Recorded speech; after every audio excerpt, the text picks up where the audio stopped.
Yang begini belum pernah kita lihat. Dan orang itu pun bangun, segera mengangkat tempat tidurnya dan pergi keluar di hadapan orang-orang itu, sehingga mereka semua takjub, lalu memuliakan Allah. Katanya, yang begini belum pernah kita lihat.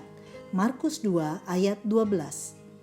Sahabat Iktus yang dikasihi Tuhan, pernahkah melihat perjuangan tim sepak bola untuk memenangkan pertandingan?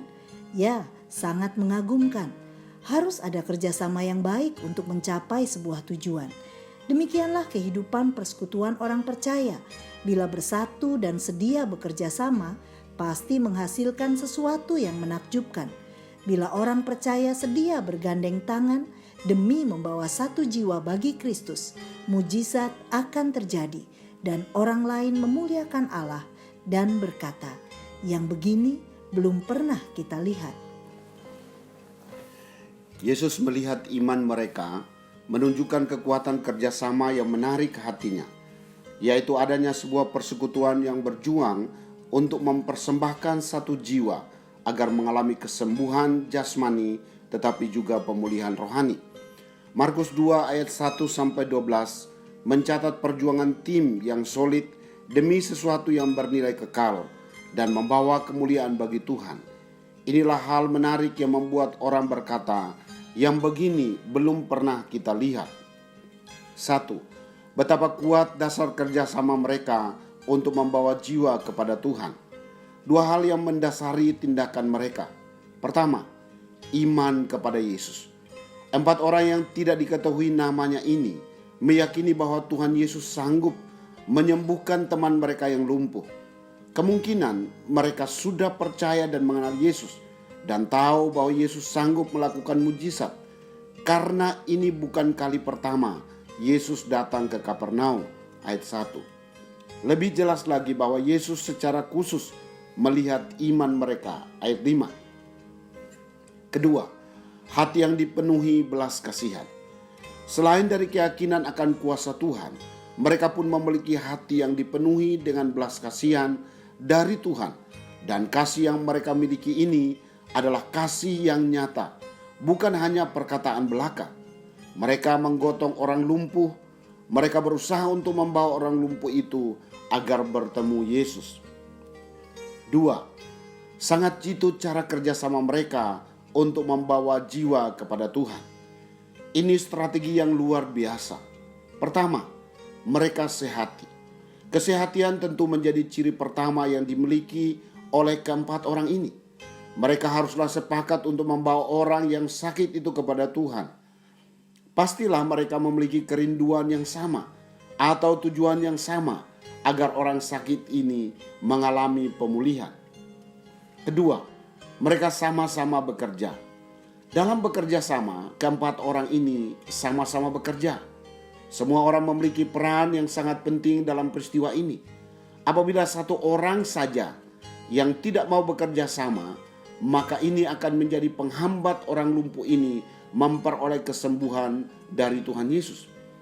Orang yang sama-sama bekerja belum tentu bisa bekerja sama, tetapi orang yang bekerja sama pastilah sama-sama bekerja. Ketiga, mereka pantang menyerah. Keempat orang ini adalah orang-orang yang gigih, tidak gampang putus asa. Ketika mereka membawa orang lumpuh tersebut kepada Yesus, mereka mengalami kendala bahwa tempat di mana Yesus berada sudah dipenuhi oleh orang banyak, sehingga tidak ada tempat untuk mereka masuk. Mereka tidak menyerah. Mereka membawa orang lumpuh ini ke atas atap dan menurunkan orang lumpuh ini dari sana. Kegigihan mereka membuat tujuan mereka tercapai.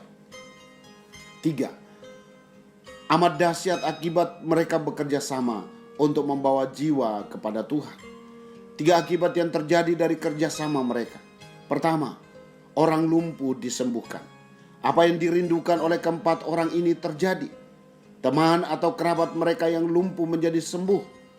Ia dapat bangun, mengangkat tempat tidurnya, dan pulang ke rumahnya, menunjukkan kesembuhan total. Inilah mujizat kesembuhan fisik yang Yesus lakukan bagi mereka yang percaya. Kedua, orang lumpuh itu memperoleh pengampunan dosa. Walaupun menjadi pertanyaan yang tajam, dari para ahli Taurat. Kemahakuasaan Tuhan Yesus sebagai anak Allah dinyatakan, yaitu dapat mengampuni dosa. Masalah terbesar dalam hidup bukanlah sakit penyakit, tetapi dosa, dan Tuhan Yesus sanggup menyelesaikannya. Ketiga, orang banyak memuliakan nama Tuhan. Melihat peristiwa ini, semua orang yang ada di sana menjadi takjub, dan mereka semua memuliakan Allah dan berkata, yang seperti ini belum pernah kita lihat. Sahabat Iktus, menjalin kerjasama hendaknya menjadi ciri khas kita sebagai orang yang telah menerima anugerah keselamatan. Tentunya kerjasama untuk melakukan hal-hal yang bernilai kekal, yang berkaitan dengan keselamatan jiwa. Gereja tidak bisa berpangku tangan melihat jutaan jiwa yang belum pernah mendengar kabar baik di dalam Yesus Kristus. Sebagaimana kita menjadi percaya karena ada orang yang berdoa dan menuntun kita datang kepada Kristus, tugas itu pula yang seharusnya kita lakukan saat ini. Saya tidak boleh menyerah untuk mempersembahkan jiwa kepada Tuhan. Meski saya menyadari hal ini tidak mudah, saya akan menghadapi banyak tantangan, kekerasan hati manusia, perkataan orang yang melemahkan, dan bahkan saya harus tetap berkomitmen mencapai tujuan itu, meski harus membayar harga dengan memanjat tembok dan membuka atapnya. Saya tidak bisa mengerjakan ini sendirian. Bukan lagi saya, tetapi kita yang mengerjakannya bagi kemuliaan Tuhan.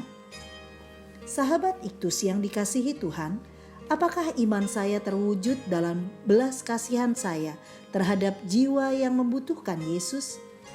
Bagaimana cara saya membangun kerjasama dengan orang percaya lain untuk membawa satu jiwa kepada Tuhan? Apa yang dapat saya saksikan ketika saya bekerja sama dengan orang percaya lain dalam membawa jiwa kepada Tuhan?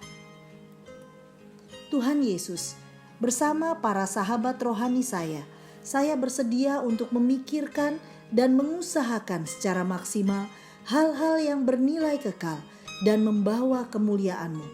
Beri kepada saya hati yang penuh belas kasih ilahi, melihat jiwa yang lumpuh secara jasmani dan rohani.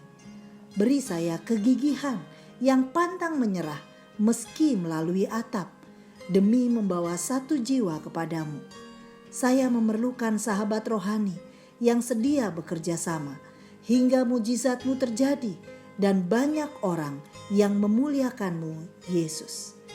Amin. Sediakah kita melewati atap demi keselamatan satu jiwa?